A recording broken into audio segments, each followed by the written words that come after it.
महाराष्ट्र में आज महायुति गठबंधन सरकार का राज तिलक होने वाला है और आज शाम 5:30 बजे मुंबई के आजाद मैदान में नई सरकार का शपथ ग्रहण होगा। देवेंद्र फडणवीस महाराष्ट्र के मुख्यमंत्री पद की शपथ लेने वाले हैं। फडणवीस के साथ ही एकनाथ शिंदे और अजित पवार महाराष्ट्र के डिप्टी सीएम पद की शपथ लेंगे और इसके पहले कल बीजेपी विधायक दल की बैठक में देवेंद्र फडणवीस को विधायक दल का नेता चुना गया, जिसके बाद महायुति के तीनों प्रमुख नेता देवेंद्र फडणवीस, एकनाथ शिंदे और अजित पवार ने राज्यपाल से मिलकर सरकार बनाने का दावा पेश किया और आज महाराष्ट्र में नई सरकार का शपथ ग्रहण होने वाला है।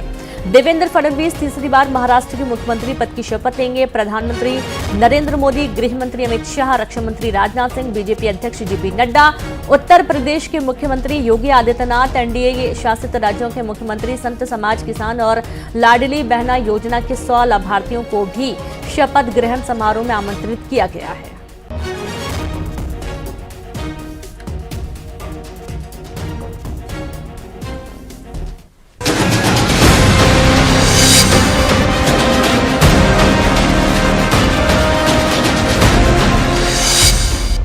सर्वानुमते यानी कि सर्वसम्मति से देवेंद्र फडणवीस जी को पार्टी के नेता के रूप में घोषणा करता हूं और नेता घोषित करता हूं।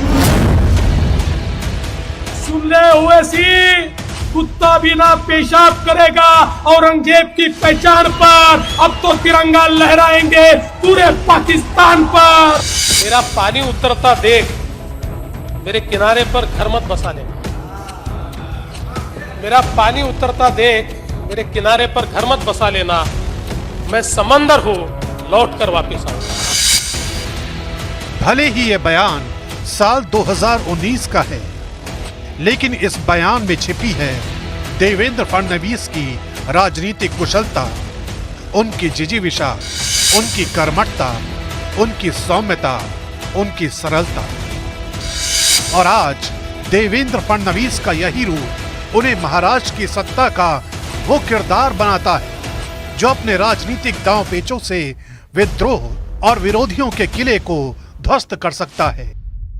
अब से कुछ महीने पहले जब लोकसभा चुनावों के नतीजे आए, तब बीजेपी दहाई का आंकड़ा भी हासिल नहीं कर सकी थी। ऐसे में देवेंद्र फडणवीस के राजनीतिक भविष्य को लेकर तरह तरह के कयास लगाए जाने लगे थे, लेकिन वक्त और बाजी ऐसी पलटी कि महायुति के नतीजे देखकर सियासी पंडितों की आंखें भी चौंक गई। आणि महाराष्ट्राने जे मॅन्डेट या ठिकाणी आपल्याला दिलेलं आहे, खरं म्हणजे महाराष्ट्राच्या जनतेला मी साष्टांग दंडवत घालतो अशा प्रकारचं मॅन्डेट महाराष्ट्राच्या जनतेने आपल्याला दिलेलं आहे। इन नतीजों ने महाराष्ट्र की राजनीति का भविष्य तय कर दिया था। इन आंकड़ों ने इशारा कर दिया था कि महाराष्ट्र की सत्ता का अगला सिरमौर कौन होने वाला है। इन नतीजों ने जता दिया था कि राजनीतिक बाजी को पलट देने वाले को देवेंद्र फडणवीस कहा जाता है। सर्वप्रथम आपल्या सर्वांचे मी आभार मानतो की आपण एकमताने या ठिकाणी विधिमंडळ गटाचा नेता म्हणून माझी निवड केली।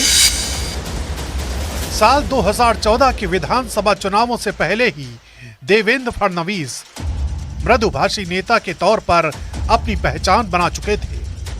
महाराष्ट्र में मुख्यमंत्री पद के लिए हमेशा से वो पहली पसंद रहे हैं। पीएम नरेंद्र मोदी के उन पर विश्वास को ऐसे ही समझा जा सकता है कि भरी सभाओं में मोदी देवेंद्र फडणवीस का जिक्र करते रहे हैं।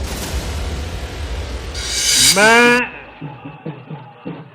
श्री एकनाथ शिंदे जी, मेरे परम मित्र देवेंद्र फडणवीस जी, भाई अजित पवार जी, उन सब की भी भूरी भूरी प्रशंसा करता हूं। इतना ही नहीं, प्रधानमंत्री नरेंद्र मोदी की तरह अमित शाह भी देवेंद्र फडणवीस पर अटूट विश्वास करते हैं। देवेंद्र फडणवीस जनसंघ और बाद में बीजेपी के नेता रहे। स्वर्गीय गंगाधर फडणवीस के पुत्र हैं। वो गंगाधर फडणवीस जिन्हें नितिन गडकरी अपना राजनीतिक गुरु कहते हैं। लिहाजा ये समझना मुश्किल नहीं कि देवेंद्र फडणवीस का राजनीतिक कौशल किस सीमा तक है। इन चुनावों में देवेंद्र फडणवीस के लिए चुनौतियां इसलिए भी बड़ी थी क्योंकि एक तो लोकसभा चुनावों के जख्म भुलाने थे, दूसरा महायुति के भीतर टकराव के हालात को भी नियंत्रित करना था। यहाँ देवेंद्र फडणवीस ने अपने जबरदस्त राजनीतिक कुशलता का परिचय दिया। उन्होंने न सिर्फ पूरे चुनाव अभियान के दौरान अद्भुत धैर्य का परिचय दिया, बल्कि सरकार के गठन की तैयारियों से पहले भी राजनीतिक संयम की मिसाल कायम की। इन सारे समीकरणों का नतीजा ये हुआ कि महायुति में बीजेपी सबसे बड़ी पार्टी बनकर उभरी। बहुत आनंद हुआ इस एक मत निर्णय में, यूनानिमस रेजोल्यूशन के ऊपर। मैं आप सबको बधाई देती हूं। हम एक है तो से। धन्यवाद। देवेंद्र फडणवीस ने अपने राजनीतिक सफर की शुरुआत उस वक्त की जब 1989 में वो अखिल भारतीय विद्यार्थी परिषद में शामिल हुए। 22 साल की उम्र में देवेंद्र फडणवीस नागपुर नगर निगम में पार्षद बने। 27 साल की उम्र में वो सबसे युवा महापौर बने। 1999 में देवेंद्र फडणवीस ने पहला विधानसभा चुनाव लड़ा और जीत हासिल की। इसके बाद उन्होंने पीछे मुड़कर नहीं देखा और लगातार 3 विधानसभा चुनाव जीते। सबसे बड़ी बात यह कि उनका राजनीतिक करियर भ्रष्टाचार के आरोपों से बेदाग रहा है और अब एक बार फिर महाराष्ट्र की सत्ता में उनका राज तिलक होने जा रहा है।